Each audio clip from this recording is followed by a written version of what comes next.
Приветствуем всех поклонников игровой индустрии. Мы рады вас приветствовать на нашем еженедельном обзоре игровых новостей, где команда Game Room Игры-новинки обсудит самые захватывающие и актуальные события из мира видеоигр. Мы расскажем о свежих обновлениях, грядущих релизах, обсуждениях игровых трендов и увлекательных деталях, которые увлекут каждого геймера. Итак, друзья, приготовьтесь начать захватывающее путешествие по миру игр. Но перед этим не забудьте подписаться и поставить лайк. А теперь погнали разбираться во всех деталях.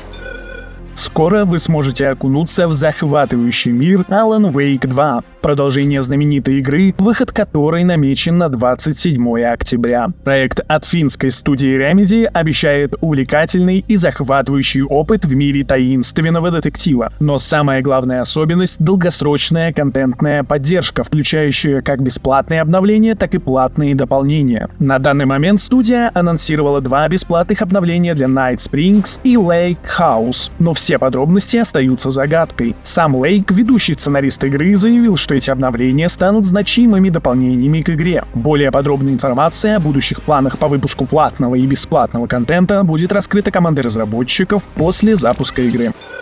Недавно CD Projekt Red объявили о съемках полнометражного фильма по вселенной Киберпанк. За создание фильма отвечает продюсерская компания Anonymous Content, которая имеет опыт работы над различными легендарными сериалами и фильмами. На данный момент фильм находится на ранних стадиях, и даже сценарист пока не назначен. Однако зрителям уже обещают абсолютно новую историю в мире Киберпанк 2077, созданную в тесном сотрудничестве с разработчиками игры. Из последних отчетов стало известно, что сам Киберпанк 2077 разошелся тиражом в 25 миллионов копий, а дополнение Illusions of Freedom приобрели 3 миллиона игроков на ПК. В среднем 68% от общего числа продаж приходится на PS5, 12% на Xbox Series. На разработку дополнения было потрачено $63 миллиона, а на его рекламу 22 миллиона. В общей сложности на DLS работали 360 сотрудников студии и более 3000 аутсорсеров, которые в течение нескольких месяцев занимались полировкой проекта. Разработка Киберпанк, включая Phantom Liberty, обошлась компании примерно в $500 миллиона,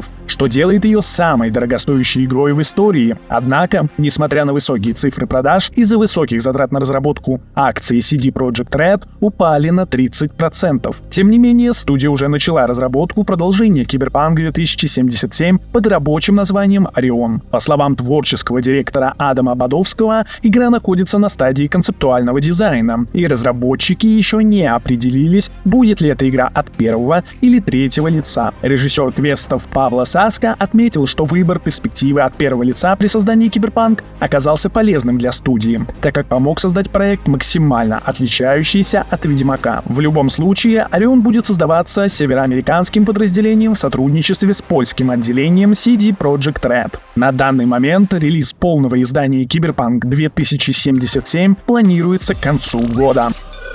Разработчики из GSC поделились фотографиями мероприятия, которое прошло в Познани. На нем была предоставлена демонстрационная версия Stalker 2. На фотографиях можно рассмотреть интерфейс добычи лута, вражеские персонажи, а также руки главного героя. Некоторые локации, включая те, что были показаны в геймплейном трейлере, также были представлены на мероприятии. В комментариях к демонстрации некоторые из игроков отметили, что демо-версия практически не изменилась с момента последнего показа. Это означает, что некоторые баги и общие проблемы также остались без изменений.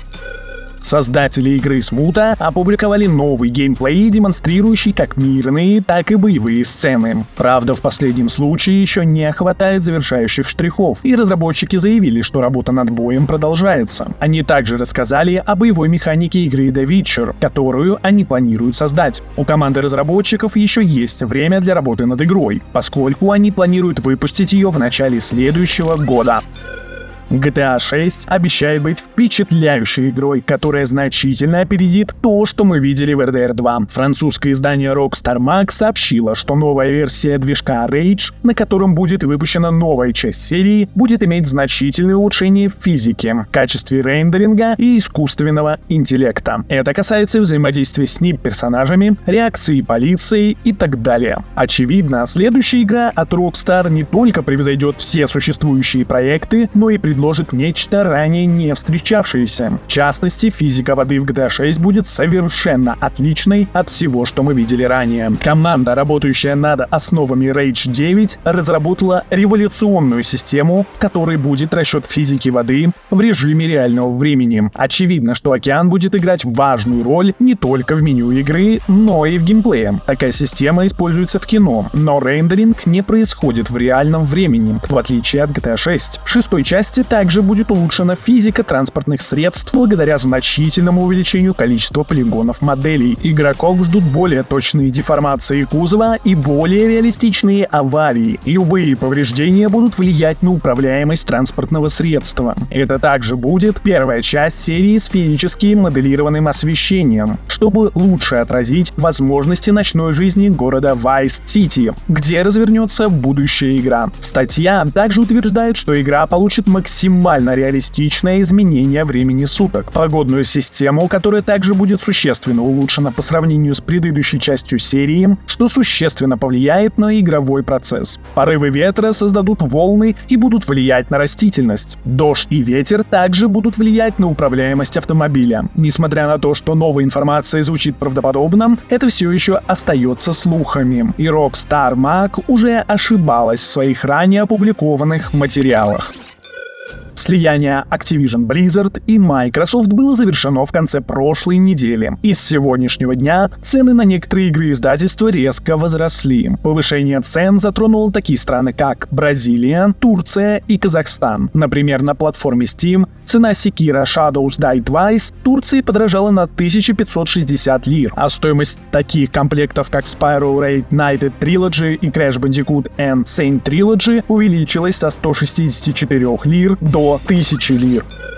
Уже вышла вторая игра от Insomnia Games, и, судя по отзывам критиков, она выглядит превосходно. По сравнению с оригиналом улучшен геймплей, а более захватывающий серьезный сюжет заслуживает похвалы. О технических аспектах можно не беспокоиться. Эксперты Digital Foundry протестировали игру и утверждают, что она работает на высоком уровне, в том числе с использованием новейших технологий. Разработчики также учли особенности PlayStation 5, однако не все публикации лишены критики. Одни жалуются на чрезмерно сложный сюжет, другие — на отсутствие существенных изменений в игровом процессе. По мнению некоторых рецензентов, открытый мир также не предлагает революционных изменений. Владельцы PlayStation 5 смогут лично оценить игру с 20 ноября.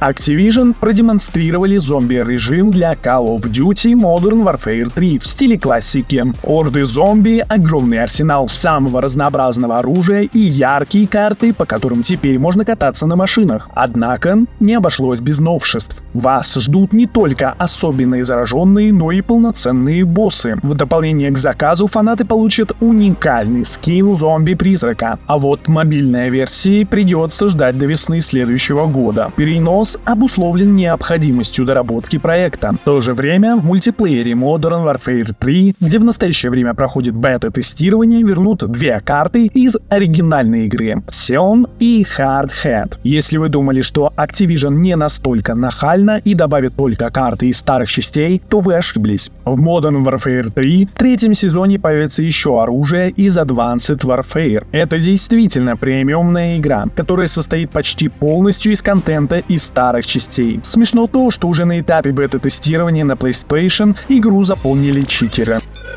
Благодарим вас за просмотр нашего обзора игровых новостей. Не забудьте подписаться на наш канал, чтобы быть в курсе всех последних событий игровой индустрии. Оставьте свои комментарии ниже, дайте знать, какие игры вас заинтересовали больше всего, а какие новости вызвали наибольший интерес. Ваши отзывы очень важны для нас, и мы с нетерпением ждем возможности взаимодействовать с вами снова. Мы также приглашаем вас присоединиться к нашим группам ВКонтакте и Discord. В этих сообществах вы сможете обсудить игры, получить ценные советы от опытных геймеров и поделиться своими впечатлениями. Мы ценим вашу активность и готовы создать пространство для настоящих ценителей игр. Спасибо за просмотр и до новых встреч на Game Room, игры-новинки, где всегда все делается с душой.